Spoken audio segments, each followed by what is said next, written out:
جناب ډیر محترم ډاکټر شبیر احمد اوان صاحب سره. ډاکټر صاحب ستړي بشئ. ثانک یو. څنګه ډاکټر صاحب تاسو ته ډیره زیاته مننه چې زموږ پروګرام ته راغی. ثانک یو ویری مچ. ډاکټر صاحب تاسو خو ماشاءالله کومه تاسو پروفایل وګورو تاسو امریکا کې برطانیه کې به ظاهره خبره ده په منچستر نوالی برمنګم لندن دا ټول زونه کې تاسو کوم دی په امریکا کې ایون کار کړی دی دا غزي هاسپټل کې کوم وګورو نو هغه ته کار کوون ایز ان ډاکټر چې کوم دی دومره اسانه خبرې نه دي. بیا تاسو زب شروع کوم دی چې تاسو بیا واپس پاکستان ته رااله او دغه تک چې کوم ما خلک چې تاسو کې ډبګری ګارډن کې دی چې اغل د تاسو کې نه. نو ډاکټر صاحب اول د دې چې ملا درد د موضوع باندې خبرو کوم دا راته وایي سر چې په امریکا کې برطانیه کې بیا پاکستان کې ایز ا مالج چې تاسو کار کړی دی څه فرق هم کتلی دی؟ ما خو کتلی دی چې الته ډاکټرانو لپاره ډېر سهولتونه دي. ایکچولی فرق دا دی چې مونږ الته جاب کوو دلته مونږ سروس کوو دا ډیفرنس دی. الته چې کوم دی نو مونږ خپل کار کوو سیلري آلو کور ته راځو. دلته مونږ کار کوو نو د جولو نه ډک دعاګانې خلکو نه الو. که تاسو یو غریب مریض ته فیس پرېږدئ یو غریب مریض ته دواګانې ورکوئ نو هغه دعاګانې چې کوم دي هلته نشته. آی ایم برټش نیشنل بټ آی لیو هیر. وایي چې زه دلته چې کوم دعاګانې دي یو بوډۍ ښځه چې تا ته دعا ورکړي هغه بیلوس دعا وي نو هغې نعم البدل هېڅ چېرته نشته. ما ته ښه یادېږي چې یو مریض ته ما فیس پرېښودو نو هغه ما ته وایي چې ډاکټر صاحب زما لور چې کوم دی حافظه ده زه به اوس چې کور ته ځم نو ورته به ویم چې دا شبیر صاحب له یو قرآن ووایه او هغې ته دعا وکړه. نو دا ما ته وایي چې ما فیس پرېښودو او ما ته هغې بدله کې څه میلاو شو او دا ډیلی بیسس باندې کېږي چې کوم ډاکټران ما اورېدلي ډاکټران او انجینیر دا ملک پرېږدي لګیا دي بهر ځي زه هغې ته هم دغه ویم چې خپل ملک ټول نه ښه دی خپل ملک ټول نه ښه دی او دلته تش د دعاګانو لپاره زه دلته پاتې شوی یم. ډېر ښه. ډاکټر صاحب اوس راځو د خپل ټاپک طرف ته د ملا درد چې کوم دی که نه ما څنګه ویلې د دې ما ته مخکې راځو کې هغه د تبې د وجې نه خو ځینې خلکو ته ملا درد مسلسل وي هغه دې دپاره پین کیلر یوز کوي ځینې خلک وایي د دې علاج کوي دې شي نو که تاسو لږ موږ ته وایي چې کم خلک د ملا په درد اخته کېږي او د دې وجوهات څه دي؟ ملا درد تاسو وایي چې زه بلکل داسې هغه شی یم تکلیف کې هم نو یقین وکوي چې د بعضې وخت کې دامره سخت وي چې څنګه ته چاته بواسیر وشي نو هغه بواسیر درد چې چاته پته وي هغسې هغې نه زیات درد وي او څنګه چې یو سړی فالج ووایي کرپلډ که نه هغه په شانتې سړی نه پاسېدی شي نه اوچتې شي دا کېږي بټ دا ټولې خبرې په یو ځای خو دا ملا درد چې کوم دا څه بیماري نه ده دا بیماری نه ده دا یو کنډیشن دی یو حالت دی چې دا کېږي او د دې هسټري داسې چې دا کله نه انسان دنیا ته راغلی ده هغه وخت نه دا شی کېږي لګیا دی او د دې وجوهات چې کوم دی هر یو دور کې خپل وجوهات وو مثلا وزن زیات وزن درون شی اوچتول الټه سملاستل په ګنټو ګنټو کېناستل های هیل فرنیچر دامره زیات وجوهات دي چې دغه که شمارل شروع کوم نو دا پروګرام به ختم شو دغه وجوهات به نه ختمیږي خو د دې علاج چې کوم دی نو دا علاج چې کوم وجوهات دي هغه ایډریس کول پکار دي. مونږ څه کوو چې د چا وزن زیات دی مونږ ته پین کیلر ولیکو دا خو علاج نه دی پکار چې وزن زیات دی هغه وزن کم کی څوک ایکسرسایز نه کوي وزن زیاتېدو د وجې نه ملا باندې درد که ستاسو یو کیلو وزن سیوا وي خپل چې کوم آیډیل ویټ دی د هر چا خپل وزن چې کوم دی هغه عمر سره نه وي هغه چې کوم دی هایټ سره وي چې هایټ سره چې څومره وزن زیات دی نو فرض کړه د چا یو کیلو وزن زیات وي نو د هغې املا باندې L5S1 چې کوم دا مونږ چې کوم دی پرتوغاښ تړو دلته دا لیول باندې 10 کیلو وزن راځي پریشر راځي نو فار ایگزامپل د یو کس 10 کیلو وزن زیات دی یا 6 کیلو زیات ده عام خبره ده 6 کیلو وزن چا زیات وي نو د هغې املا موره باندې تقریبا 200 کیلو 14 غنټې روزانه 200 کیلو وزن 14 غنټې روزانه نه مطلب دا دی چې کله ته ناستې ولاړې ګرځې دا 14 غنټې جوړېږي اته غنټې سړی پروت وي نو دې نه اندازه ولګوئ چې 14 غنټې 200 کیلو وزن دا چې دې نه چې کوم 9 زره وځي خپو ته ځي بیا ارکنسا او دا ټولې خبرې کېږي. صحیح ده. ځینې خلک وایي چې د دې علاج چې دی چې د ملا په چادر د دې یوازینی علاج اپریشن دی. اپریشن آخري علاج دی پهلا علاج نه دی. انګریزی کې وایي که نه چې اف یو هیو هیمر ان د هینډ everything is a nail. که ستا لاس کې سټک وي نو تا ته هر یو شی میخ ښکاري ټیک شوه مجبوري دلته دا ده چې دلته د ایم آر آی په وجه باندې ټیک شو مجبوري دلته دا ده چې دلته د ایم آر آی په وجه باندې ډیسک ښکاره شو ډیسک سسپیکټ کوي چې دا ستاسو ډیسک سلیپ شوی دی او دا سرجری چې کوم دی اپریشن چې کوم دی دا آخري علاج دی آخري پهلا علاج نه دی پهلا علاج دا چې اسم مکوه پهلا علاج دا دی چې اسم مکوه ورځ دوه ورځو کې دا په خپله به ټیکېږي خپل چې کوم اکټیویټیز دي کنټینیو ساتئ ریسټ مکوئ خپل کنټینیو ځکه ریسټ پکار میکسیمم 24 to 48 hours دې نه زیات ریسټ پکار نه دی دویم علاج چې کوم دی دوايانې دي دریم علاج فزیوتراپي ده څلورم علاج بیا املا کې ستن لګول دي پنځم علاج چې کوم دی مایکرو ډیسکیکټمي دی انډوسکوپیک ډیسکیکټمي دی شپږم علاج چې کوم دی مایکرو ډیسکیکټمي دی او آخري علاج چې کوم دی اوپن اپریشن دی نو دا علاج دلته خلک اپریشن ته پیله ځي او ولې چې کمرشلیزم صحیح ډاکټر صاحب تاسو د دې شپږو علاج وویل اولنی شپږ علاجونه کې تاسو کوم ذکر وکړ تاسو دا وویل چې بھائی تاسو باندې کملا باندې د یو دوه ورځې تاسو خپل اکټیویټیز نورمال ساتي نورمال کې نه پاسې څنګه چې تاسو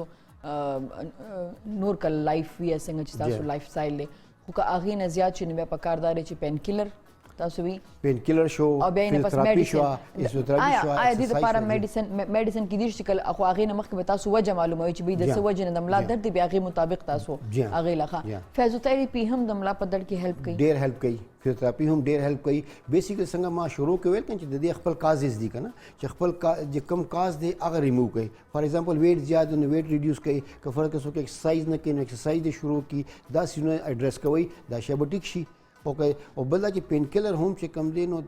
ایز نیډډ چې کله پکار وي دا نه چې اوس درد نشته او ډاکټر ویل چې سهار غرمه ماښام خورو نو حاجت نشته چې کله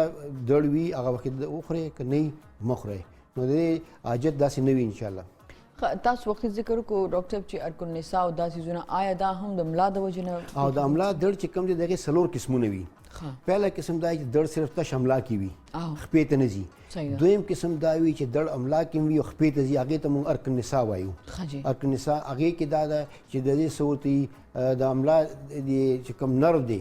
نو هغې باندې زور پرې راځي پښتو کې موږ ورته رګ وایو حالانکه رګ چې کوم دی بیسیکل بل شی دی خو رګ باندې غوښه راایستل رګ باندې پریشر راتلل دا موږ وایو نو هغې سره د ارکن نساء کېږي دریم قسم چې کوم دی درد نو هغې باندې د رګ باندې دومره زیات نرو باندې دومره زیات زور راشي چې خدا نه خواسته خپې کار پرېږدي یا تشې متیازې کار پرېږدي دا دریم قسم دی او څلورم قسم دا دی چې دا خدا نه خواسته څه ملا کې کینسر وي یا څه انفیکشن وي یا ډوکې مات وي نو هغې په وجه باندې دا کېږي او د مهرې چې امبیلنس وي یا د مهرې بیسیکلی امبیلنس کېږي نه مهرې چې کوم دی هغه دا چې موږ سلیپ ډیسک دا سلیپ ډیسک از مس منور دا شی نه دی دا صرف وزن په وجه باندې ډیسک کینی چې ډیسک کینی نو هغې نه چې کوم دا ولې چې دا جیلی لایک ډونټ په شانتي وي نو دا چې کله دې باندې زور راشي نو هغه شاته لیګ پروټروډ شي او اوزي بهر نو بهر نه چې کوم نوز تللی دي هغې باندې پې زور راځي نو هغې ته دا سلیپ ډیسک وایي حالانکه سلیپ ډیسک مطلب دا چې دا سلیپ شي او دا سلیپ کېږي نه او دا مس منور دی ډاکټر صاحب اکثره موږ خپل مشران کور کې ګورو نو هغه هلکان جنکې چې کله ځوانان یې ظاهر ځواني کښي نو بس هغې وایي چې زه خو دا غرم اوچتولی شم که نه نو اکثر دا ویل کېږي چې بی تاسو کله د 40 یا 50 نو تاسو اکثر املا کې درد په دې شروع کېږي چې تاسو په ځوانۍ کې سیزم ډېر دروند اوچت کړي یا غورځېدلي ځینې خلک دا خبره هم کوي یا دا خبره رښتیا نه دې کې هېڅ کار نشته شل کاله مخکې غورځېدلي نو بیا نه دې کې هېڅ نشته که فرض که هغه وخت کې څه تکلیف کېدو نه هغه وخت کې شوی به وه دا شل کاله پسته یا 10 کاله پسته دا شی وشو دا شی دا داسې سایکولوژیکل هغه دی نو دې کې څه حقیقت نشته ډاکټر صاحب تاسو وایئ چې د دې د معلومولو دپاره ځینې خلک چې کوم دی هغه ایم آر آی چې کوم کوي نو آیا د ملا د درد د وجه معلومولو دپاره یا وجوهات معلومولو دپاره ایم آر آی ضروري ده نه ایم آر آی بالکل ضروري نه ده د املا درد او د ارکن نساء تشخیص دپاره معلومولو دپاره د دې هېڅ حاجت نشته ایم آر آی مونږ الګ کوو چې کله مونږ کلینیکل ایگزامینیشن باندې کله مریض وګورو مونږ دا وګڼو چې د دې چې کوم دی نرو باندې پریشر راغلی دی او دا چې کوم دی دا 5 شپږ میتھډ چې کوم دی نان سرجیکل هغې نه دا نه ټیکېږي نو بیا مونږ ایم آر آی کوو دې دپاره ایم آر آی کوو چې مونږ پلانینګ وکړو د سرجري دپاره چې مونږ به سرجري څنګه کوو مونږ به لیفټ سایډ نه به ځو رایټ سایډ نه به ځو مینځ نه به ځو څنګه به ځو ټو پلان د سرجری ایم آر آی ضروري دی او خو معلومولو لپاره ارکنسا خو هر هغه درد ته وایي چې کوم عمله نه شروع کېږي خپې ته ځي دې ته ارکنسا وایي ټیک شو نو دې معلومولو لپاره حاجت نشته چې کوم عمله نه شروع کېږي خپې ته ځي دې ته ارکنسا وایي ټیک شو نو دې معلومولو لپاره حاجت نشته او چې سرجری ډیسایډ کو بیا حاجت وي ایم آر آی صحیح ده ډاکټر صاحب ارکنسا لپاره اپریشن هي یو لاره ده ارکنسا چې کوم درد دی یا تکلیف دی نو د دې لپاره اپریشن هی واحد لاره ده نه دا څنګه ما مخکې ویل چې اپریشن د اخري علاج دی اپریشن خو ځینې خلک وایي چې موږ نه اپریشن خو چې کوم اخري علاج دی نو هغه چې کوم مخکې خبرې وکړي چې دا شپږ سیزونه چې او نشي نو بیا علاج دی او دا تقریبا 5% یا 8% 10% نه زیات اپریشن حاجت نه وي مور دین 90% چې کوم مریضان دي ارکنسا والا او عمله درد والا بغیر د اپریشن مختلف طریقو سره دا ټیکيږي صحیح ده ډاکټر صاحب تاسو له ډېر مریضان راځي تاسو څه ګورئ چې د ملا درد عموما په کومو خلکو کې زیات دی آیا دا په د چا عمر چې زیات دی هغې کې زیات دی که نه ځینې ځوانانو ته هم دا تکلیف کېږي کوم مریضان چې تاسو ظاهر خبره ډیلی بیسس باندې تاسو چې په سوونو خلک راځي نو تاسو څه وایئ چې دا تکلیف چې نن سبا زیات دی او خاص کر په جمع اوس جمع دی نو ملا زیات شي وایي چې په جمع کې ماته د ملا درد نور هم سیوا شي که نه نو څه ګورئ چې دا په کومو خلکو کې زیات دی دا چې کوم دی مخکې تاسو دې جواب ورکړم چې یخنیانو کې ولې زیات یخنیانو کې زموږ مسل چې کوم دی آلی کنټریکټ شي نو هغې سټیف شي نو هغې کې د چا ته چې مخکې نه عمله درد دی هغه زیات شي او چا مخکې نه درد نه وي نو هغه که څه دروند کار وکړي یا څه داسې پوسچر بیډ پوسچر نو هغې کې د هغې عمله درد کېدو چانسز زیات شي اوس به راشو ستاسو دې کوېسچن ته چې دا چا ته کېږي نو څنګه ما مخکې چې چا وزن زیات وي هغې ته کېږي څوک چې چا فرنیچر صحیح نه وي بعضې وخت کې کتو کې چې کوم ښایسته فرنیچر ښکاري موږ دا ښه دی اوکې تاسو وختي ذکر کوم چې دا فرنیچر ښه مطلب داسې یو صوفا داسې کرسۍ داسې څه چې هغې باندې تاسو کښېنئ بیډ هم بالکل کېدی چې هغه کمفرټیبل نه وي لکه ښکاري خو ښه خو چې هغې کې تاسو کښېنئ نو هغه ستاسو فیملي ته هغه ملا ته داسې سپورټ نشي ورکولی نو هغه هم یو کاز جوړېدی چې تاسو ته ملا درد وشي ډېر د حیراني خبره ده یو ځل ما سوچ کولو چې زموږ ژوند چې کوم دی زموږ ژوند د سپلو باندې کېړو کې تقریبا 2/3 لایف زموږ په پیزارو کې دی 1/3 لایف په بیډ کې دی ټیک شوه نو دا دوه څیزونه چې کوم دي پیزار او بیډ دا دوه سیزونه که نه او زموږ لایف کې تاسو وګورئ خپل لایف وګورئ نورو خلکو لایف وګورئ دا دوه داسې آیټمز دي چې دې باندې مونږ لیسټ بادرډ یو د دې کمفرټیبلټي باندې مونږ چې کوم ښایسته شوز ښکاري وایي چې دا ښایسته دی چې کوم ښایسته بیډ ښکاري مونږ دا ښایسته بیډ دی مونږ دا نه ګورو چې دا آیا مونږ دپاره ښه به وي که ښه به نه وي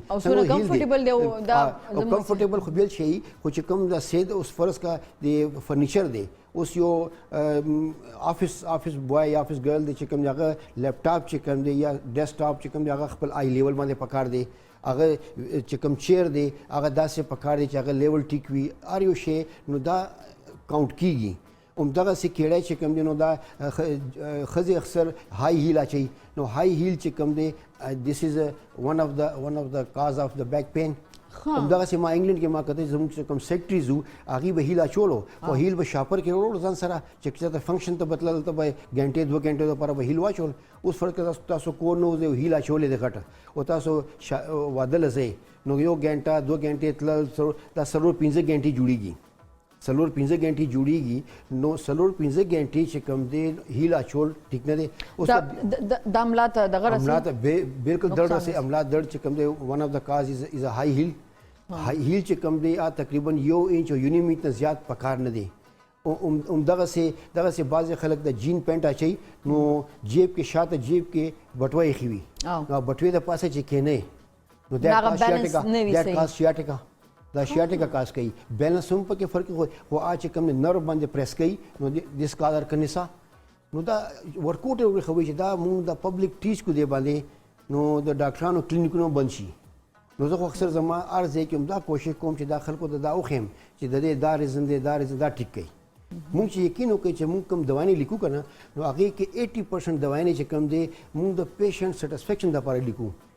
چې ورنه پیشنټ به دا وایي چې مونږ راغلي او دوایي راته ونه لیکله حالانکه دوایي په کار نه وي خو بیا زه څه کوم چې څه ملټي ویټامن شول یا ټانک شول یا څه نور داسې فوډ سپلیمنټ پکې ولیکم چې دی خوشحالي ادروایز چې کوم دی مریضان نه خوشحالېږي ډېر زیاته مننه ډاکټر صاحب. ځینې سوالونه دي هغه به تاسو نه تپوس کوم. سټایل ډېر زیات بدرنګ شوی دی. تاسو ډېر ښایسته خبرې وختي وکړې. بریک نه مخکې تاسو وایي چې وایي موږ چې کله کوم کرسۍ باندې کینو افیسز کې کار کوو نو موږ له پکار دی چې زموږ خپې بیلنس دي. موږ کوم بیډ باندې کوم ځای کې ودرېږو نو موږ له پکار دی چې زموږ ملا ته سپورټ صحیح میلاو وي. کوم شوز موږ اچوو نو یاره هغه پکار دی چې زموږ ملا دپاره چې دی زیات ښه وي. د دې نه علاوه داسې کومې خبرې دي چې زموږ خلک هغه ډېر لایټ اخلي او هغه لایټ اخیستو د وجې نه هغې ته بیا په لانګ ټرم کې چې کوم دی نو د ملا درد راځي. یو خو داسې شی وزن اوچتول، وزن اوچتول د دوه کسانو اوچتولو شی وي، دی به یوازې اوچتوي. خپل زور خوله به زه اوچتولی شم نو هغې سره د ملا درد چې کوم دی شروع کیدی شي. نمبر 1. نمبر 2 مونږ چې کوم دی نو دا اوچتولو طریقه چې کوم دا هغه غلط وي. دریم تاسو به دا کتلی چې مونږ چېرته شاپینګ له ځو نو زمونږ کوشش دا وي چې کوم شاپ نه مونږ سیالو د ګاډۍ هغه ځای کې چېرته مونږ ته پارکینګ میلاو شي. حالانکې پکار دی چې یو فرلانګ 2 فرلانګ لرې د ځای میلاو شي تاسو واکینګ وکړئ. د ګاډۍ غلا کېدو نقله بېله خبره ده خو ایز فار ایز هیلث از کنسرن نو مونږ ته کم از کم چې کوم دی 20 منټس واک، کم از کم 20 منټ واک ایوری ډے پکار دی. یعنی واک چې کوم دی هغه ستاسو ملا دپاره هم ښه دی، د ټول باډي دپاره چې ستاسو چې کوم ملا مسلز چې کوم دي ستاسو د لیګ مسلز چې کوم دي او دا لازمي ایکسرسایز چې کوم دی لازمي ده. 10 منټس ا ډے یا 20 منټس 3 ټایمز ا ویک دا کولی شي، دا لازمي. دا که زما د سامعینو ته دا ریکویسټ دی چې که دا عادت جوړ کړي چې کم از کم 20 منټس 30 منټس 10 منټس سم هغه فوټ کولی شي چې دی پیاده ګرځي نو هغې سره د دې د ملا د دې خپې و چې بیسیک ټول زور زموږ خپو باندې راځي او خپو چې کوم پټې کمزور وي هغه بیلنس چې کوم دی د ملا بیلنس چې کوم کوي هغه زموږ خپې دي. نو دا ایکسرسایز شو، ګرځېدل شول، دروند شی اوچتول شول، په ګنټو ډرایوینګ کول چې کوم دی 3 غنټې 4 غنټې مسلسل ډرایوینګ نو غنټې نه پس ته سړی هسې بار وځي ټلونو ته ګوري دی خو هغه ګوري 2 منټ پس بیا د کینی خیر دی. خو کوشش دی دا کوي همداسې یو سمال ټپ دی چې زموږ چې کوم شیشه ده د ګاډي کې چې کوم شیشه شاته کتو پر هغه معمولي اوچت کي چې موږ ورته لږ داسې ګورو. موږ اکثر داسې ګاډي کې داسې کینو او ډرایوینګ کوو. دیټس رانګ. یو خو تاسو که فرض کړه بالکل داسې سیده کینې نو یو خو ښایسته ښکاري سړی، ٹھیک شوه. اوس تاسو دا زما پوسټر کمپیر کوي دې سره نو څه به ښکاري. نو ستاسو املا چې کوم دی ټول پریشر په املا راځي. نو که شیشه ستاسو داسې لږ اوچت وي نو هغې سره تاسو به ټایم ټو ټایم شاته به ګورئ ستاسو کېږي. دویم تاسو به کتلی چې دا موبایل فون دا سیمونه چې کوم دي نو هغې ته مونږ ټیکسټ نیک وایو. ټیکسټ نیک چې مونږ اکثر داسې وایو زمونږ د نیک چې کوم کرو دی پوسچر چې کومه داسې وي نو چې کله مونږ هر وخت کې داسې ګورو نو سټریټ شي. دې ته مونږ لاس اف لاډوسس وایي چې زمونږ د کرو چې کوم دی همدا کرو سټ کې وي دا کرم املا کې وي نو دا چې کوم دی داسې سیده شي نو دې ځای نه فار ایگزامپل چې کوم نروز راوځي سپوز دا نرو دی نو زه چې دا کرو داسې کم نو دا راښکلی شوه نو بیا درد چې کوم دی بیا لاس ته ځي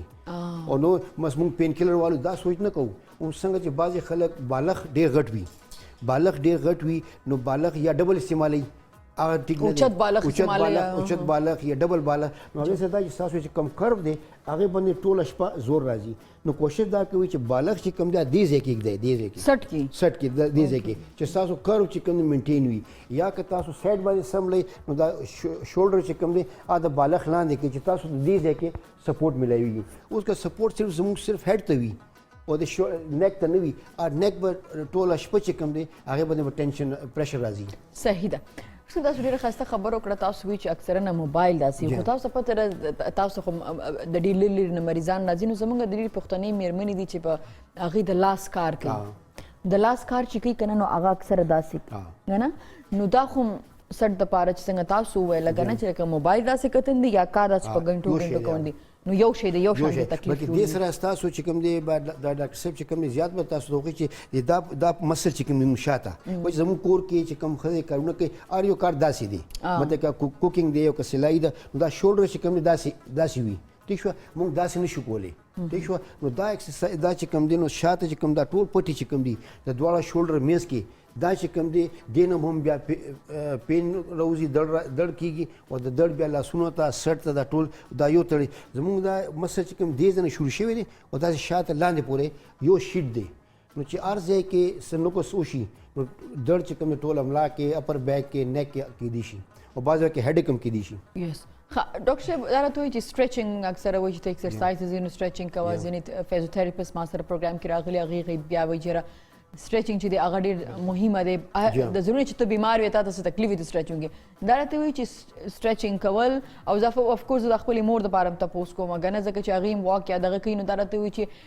سټریچنګ چې دی آیا سټریچنګ د ملا په درد کې کمی راولي یا تا د ملا د درد نه بچ کوي یا د ملا ته فایده رسوي؟ دا درې وړ خبرې کیږي. دویم چې کوم د ایکسرسایز چې کوم کوو ایکسرسایز نه مخکې سټریچنګ ضروري دی. سټریچنګ چې کوم دی هغې کې سلو موشن کې ستاسو مسل چې کوم دی سټریچ کیږي هغې نه پس تاسو چې کوم زیات ایکسرسایز کوئ د ملا وي یا د هیپ وي یا د نی وي بیا کولی خو سټریچنګ چې کوم دی صرف دا نه چې مریض دپاره د هر یو کس دپاره ضروري وي. ښه ډاکټر صاحب دا راته وایي چې آیا په هایکینګ کې یعنی په غر چې خیږي راخیږي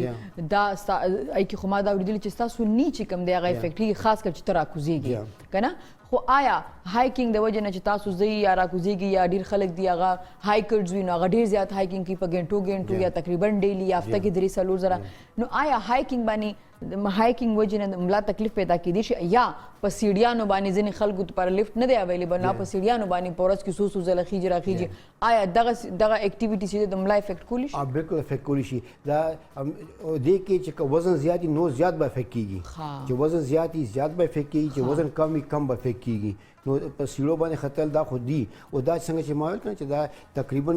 1 کیلو وزن چې زیات وي 1 کیلو وزن چې زیات وي 100 کیلو لوډ راځي همدغسې 50 کیلو په یو نی باندې او 50 کیلو په بل نی باندې پریشر راځي لوډ چې کوم دی پې راځي نو دې کې ملا درد کېدی شي. صحیح ده. ډاکټر صاحب تاسو طرف ته راځم. ډاکټر صاحب تاسو ډېره زیاته مننه چې تاسو راغلئ او یقینا زموږ پروګرام ته تاسو راغلئ او تاسو چې کومه تجربه ده افکورس تاسو خلکو ډېرې ښې مشورې هم ورکړې او تاسو هغې له اویرنس هم ورکړو نو دې هم تاسو له الله اجر درکړي. اوس خو ظاهره خبر تاسو ډېر خلکو دعاګانې اخلئ. تھینک یو ویری مچ سر چې تاسو راغلئ. تھینک یو ویری مچ. جی